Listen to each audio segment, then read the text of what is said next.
Olá pessoal, Leonardo Chaves aqui e vou conversar um pouco com vocês aí, a prova se aproxima e gostaria aqui de dar alguns toques, né, dar uma abertura de mente aí para algumas pessoas que porventura podem estar ainda necessitando disso, né? Então veja bem, falar um pouco aqui sobre a prova discursiva, né, redação, peça técnica, enfim. O fato é que, trazer um pouco do meu histórico, eu já vinha de um colégio a nível médio muito bom, digamos assim, em termos de redação, né? Inclusive, quem me garantiu a aprovação dentro das vagas, né? Inclusive muito bem classificado no Exército, né? Na Escola Preparatória de Cadetes do Exército, lá em 96, foi justamente a redação, né? Eu tive uma nota muito alta de redação. Era uma redação do tipo dissertativa, argumentativa, e você tinha que desenvolver, né, fazer uma introdução, uma conclusão e um desenvolvimento argumentativo naqueles 3 parágrafos. Bem, até aí tudo bem, eu tive um patamar muito alto nessa nota. E aí eu fui, né, dentro do mundo acadêmico, lá na AMAN, na Academia Militar das Agulhas Negras, também a gente trabalha muito a questão de redação e de oratória, né? Isso é muito forte dentro da academia, porque quando você chega lá depois de formado, há uma necessidade enorme de você fazer textos e estudos, etc. Enfim. E aí eu já trazia aquilo comigo. Quando eu comecei a fazer concurso público, eu percebi que eu não estava tão bem quanto eu achava que eu era. Tá? Então, assim, vou repetir, eu não estava tão bem para fins de concurso público quanto eu achava que eu era para escrever. Por quê? Apesar de eu escrever bem em determinado ambiente, naquele outro ambiente talvez eu não fosse tão bem. Existem algumas características, você pode escrever bem em determinado contexto, em outro ele não servir para aquilo, né? Por isso é que se tem a questão da coerência, né? Coerência é isso, é você estar dentro daquele contexto. E me lembro muito bem de uma prova que eu fiz, em que eu quis rebuscar muito o meu palavreado e terminei me dando mal. Tive pontos cortados com aquilo. E começou a cair a ficha para mim de que eu teria que escrever de uma maneira simples, objetiva, contudo, extrair o máximo de mim naquele momento. É um momento de ansiedade, né, imagino. É um momento cuja escassez do tempo é uma variável limitadora da sua capacidade de raciocínio. Então, se você não tiver com o emocional tranquilo, seguro, com autoconfiança lá em cima, muito possivelmente você não vai extrair o máximo de você. E percebendo isso, né, trazendo isso tudo de várias situações pelas quais eu passei, eu fui atrás de beber na fonte, né? Eu fui atrás de beber na fonte dos melhores professores de redação, né, para saber qual era a metodologia que ele empregava. E trouxe isso tudo, colégio, SPSEX, Academia Militar das Agulhas Negras, né, algumas coisas que eu já fazia em termos de redação e fui atrás dos melhores em termos de concurso público. Resultado, eu consegui desenvolver um método que, para mim e para centenas de pessoas, já que eu já pude ministrar esse curso, melhoraram significativamente a nota. Tá? Então eu vou trazer aqui para vocês uma peça técnica, tá? Vou trazer um exemplo genérico, específico de determinada disciplina, mas ele vai servir para qualquer área, né, que vocês estejam, trabalhando, né? Pode vir na área de controle externo, pode vir na área de administração, pode vir na área de engenharia, tudo bem, tem a parte específica, ok. O que eu quero dizer é o seguinte, entendam na essência o que é a peça técnica e a situação problema que vai ser trazida pelo examinador, tá? Em nenhum momento o edital fala que vai ser um relatório, um parecer, mandado de segurança, acórdão. Então não se preocupem com isso, isso não vai cair na prova de vocês, tá? O que vai cair é o quê? Uma situação problema que a gente vai ver aqui agora e você vai ter que se posicionar a respeito, tá? Então vamos lá, vamos aqui a um exemplo fático dessa aqui. Então veja bem, né? Olha só.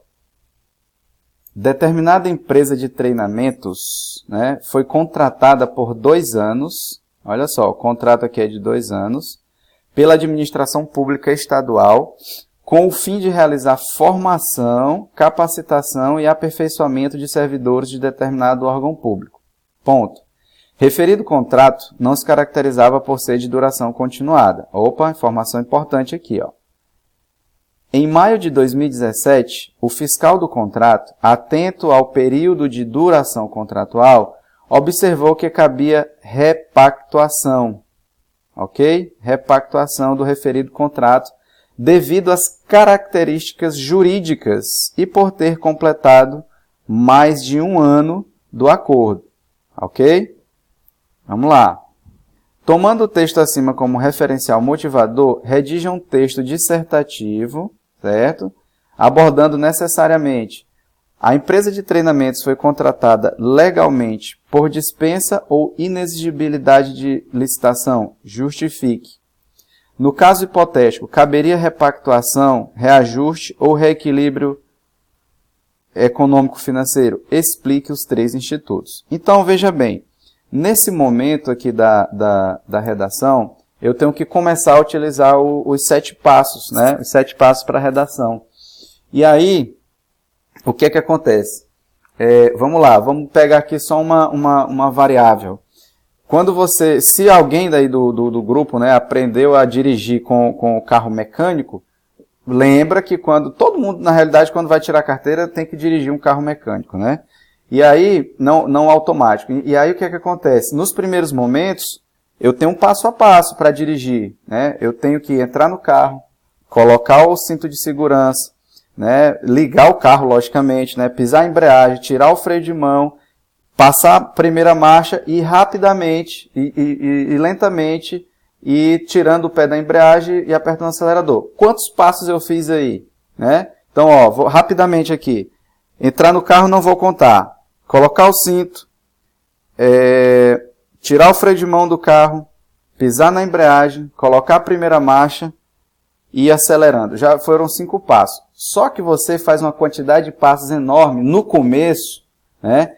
E você vai estar de uma forma mecânica ainda. Você não vai estar de uma forma automática, tá?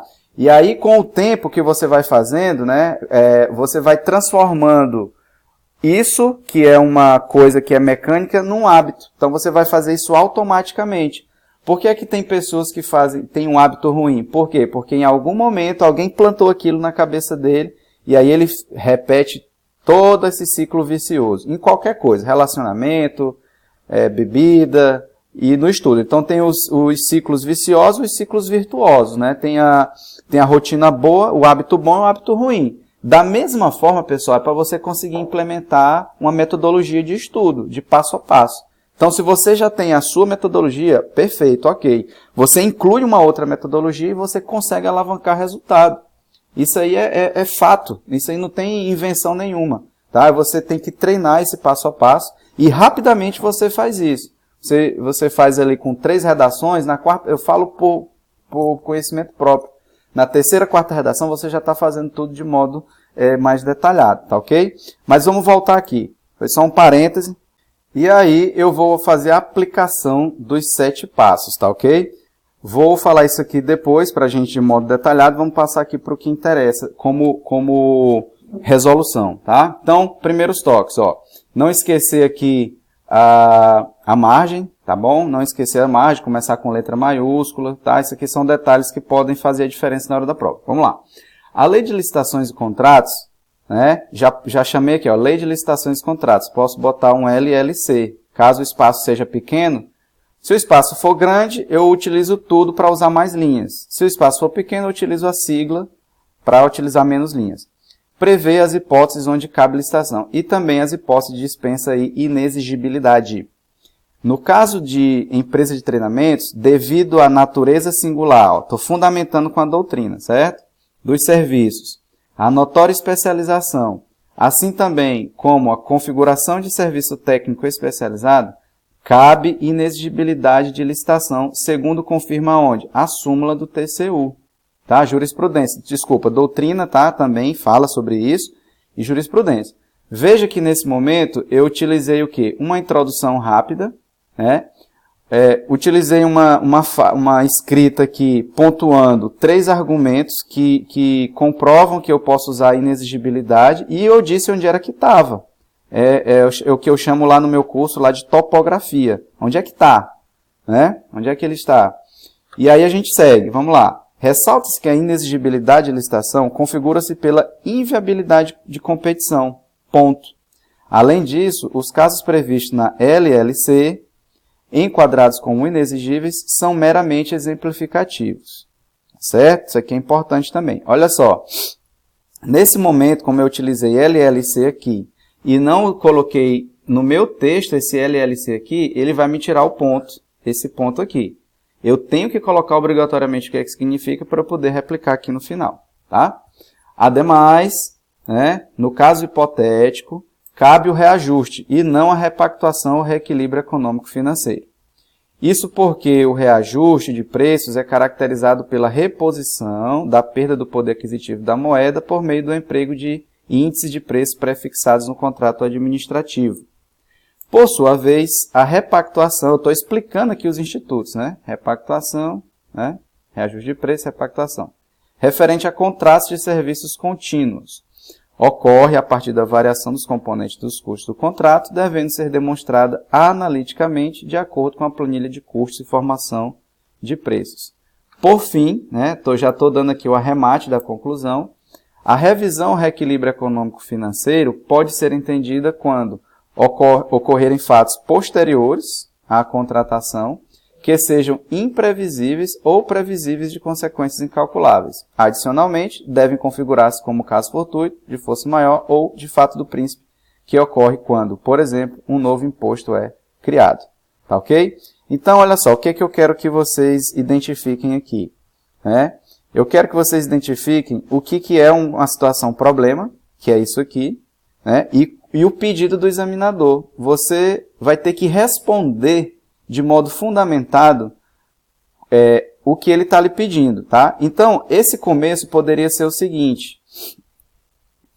Trata-se, né? Vamos lá, determinada empresa foi contratada. Trata-se de contrato firmado entre órgão público e empresa de treinamentos sob o argumento da inexigibilidade. Ponto. Essa pode ser uma introdução. Aí você começa a discorrer sobre ela foi contratada legalmente por dispensa ou inexigibilidade. Aí você tem que se posicionar, né, esse questionamento. É um problema que ele está te trazendo. E você justifica. Aí você justifica o quê? Com argumento. Nessa hora da justificativa, tá? Nessa hora da justificativa aqui, você vai ter que trazer argumentos. Você já sabe os argumentos? Sabe. Só que você vai ter que saber extrair da sua cabeça de onde é que está, onde é que existe esse argumento, tá bom? Você vai ter que saber de onde é que você está trazendo e fazer um brainstorm ali na hora da prova. No caso hipotético, caberia repactuação, reajuste ou reequilíbrio econômico-financeiro? Explique os 3 institutos. Tá? Então, nesse caso aqui do segundo ponto, né, eu vou trazer aqui, ó, ademais, no caso hipotético, cabe o reajuste. Eu já estou respondendo diretamente a pergunta. Cabe o reajuste e não a repactuação ou reequilíbrio. Eu respondi já diretamente. Explique os 3 institutos. Aí, ó, reajuste de preço, né, repactuação e o reequilíbrio. Perfeito? Esses são alguns toques aí para vocês, tá? A respeito aí da prova, dessa prova aí do MPC do Pará, né? Que cobra peça técnica. E o fato é o seguinte, saiba, né, o conteúdo e mais do que isso, saiba extrair o melhor conteúdo para você, tá ok? Eu vou trazer mais novidades, pode ter certeza. Um abraço.